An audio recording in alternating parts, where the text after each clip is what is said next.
का कहना है कि उसने बुजुर्गों के साथ भी अन्याय किया है और युवाओं के साथ भी। भाजपा ने मोदी जी को दानव भी बताया विपक्ष ने। अब कांग्रेस अपने आप को नहीं मालूम कि वो बुजुर्ग चुनना चाहती है या युवा चुनना चाहती है और वो प्रश्न दूसरों पे कर रही है। इसी योजना शिवपुरी के लिए भी मिली है। हमारा माधव नेशनल पार्क जो मेरे पूर्वजों के द्वारा स्थापित किया गया था, जहां पिछले 30 सालों से बाघ पूर्ण रूप से लुप्त हो गए थे, उस शिवपुरी माधव नेशनल पार्क में मैं भूपेंद्र यादव जी, केंद्र पर्यावरण मंत्री जी को दिल की गहराइयों से धन्यवाद देना चाहता हूं। मुख्यमंत्री शिवराज सिंह जी को धन्यवाद देना चाहता हूं कि कोरोना काल में जब 2020 में मैंने प्रस्ताव बनाया था और पूर्ण डीपीआर बनाया था कि बाघों का दोबारा वहाँ पूर्णवास किया जाए और पूर्ण स्थापित किया जाए, 6 महीने के अंदर भूपेंद्र यादव जी ने मेरे प्रस्ताव को मंजूर किया। टाइगर कंजर्वेशन अथॉरिटी के साथ, प्रोजेक्ट टाइगर के साथ हमने काम किया और उसे स्वीकृति प्रदान की।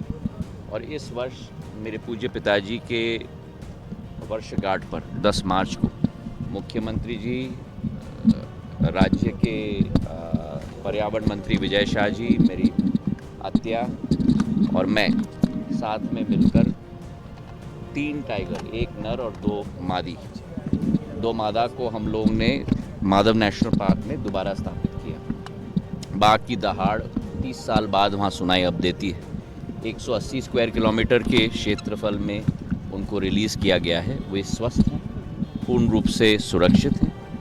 पर ये भी ज़रूरत है क्योंकि आप लोगों को मालूम है कि नेशनल हाईवे हमारे नेशनल पार्क के बीच में से निकलता है।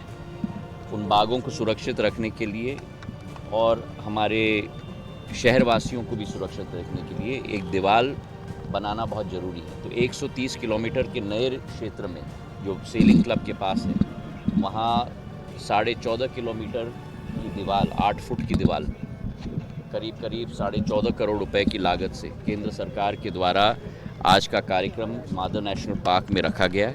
और ये 130 किलोमीटर की क्षेत्रफल में जब ये दीवार बन जाएगा तो 1 और नर और 1 और मादा, मतलब अभी 3 बाघ हैं, 5 बाघ हो जाएंगे। उन दोनों को हम लोग रिलीज़ करेंगे और फिर पर्यटकों के लिए भी पूर्ण रूप से वहाँ सुविधा स्थापित हो।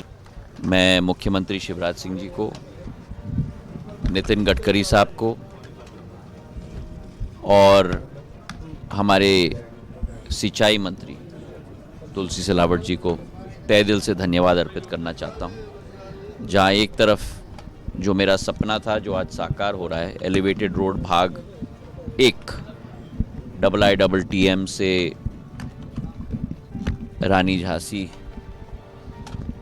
के धाम तक, और वहाँ से आज हमारे पुलिस चौकी तक 7.5 किलोमीटर की एलिवेटेड रोड की भाग 2 का शिलान्यास होने जा रहा है, 926 करोड़ रुपए का। और उसमें 10 एंट्री रैंप होंगे, 9 एग्जिट रैंप होंगे, 7.5 किलोमीटर का एलिवेटेड रोड होगा और रैम्प्स की लंबाई कुल मिला के 19 रैम्प्स की 5 किलोमीटर की लंबाई होगी। उसी के साथ चंबल से पानी लाने का मेरा एक संकल्प था ग्वालियर के लिए, जो माधव महाराज ने ग्वालियर को बसाया था और उस समय पानी की योजना वे लेके आए थे। 2070 तक पानी की कोई कमी ग्वालियर के लिए न हो, तो चंबल के लिए ये पानी की योजना का शिलान्यास केवल शिवराज सिंह जी के आशीर्वाद और प्रधानमंत्री जी के आशीर्वाद से संभव हो पाया है।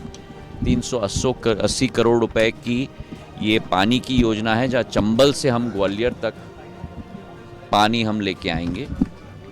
आने वाले भविष्य में वार्ड 1 से 60 और 61 से 66 तक उनका डिस्ट्रीब्यूशन की योजना करीब 1000 करोड़ रुपए की होगी। आने वाले दिनों में उसका भी हम लोग शिलान्यास करेंगे, लेकिन आज केवल पानी की योजना का 380 करोड़ रुपए का। कुछ लोग तो दावा करने वाले होते हैं और कुछ लोग जनता में विश्वास रखते हैं। भारतीय जनता पार्टी जनता के आशीर्वाद में विश्वास रखती है और मध्य प्रदेश में भारतीय जनता पार्टी की सरकार जनता के आशीर्वाद के आधार पर पूर्ण बहुमत के साथ बनेगी। बहुत बहुत धन्यवाद। चलिए।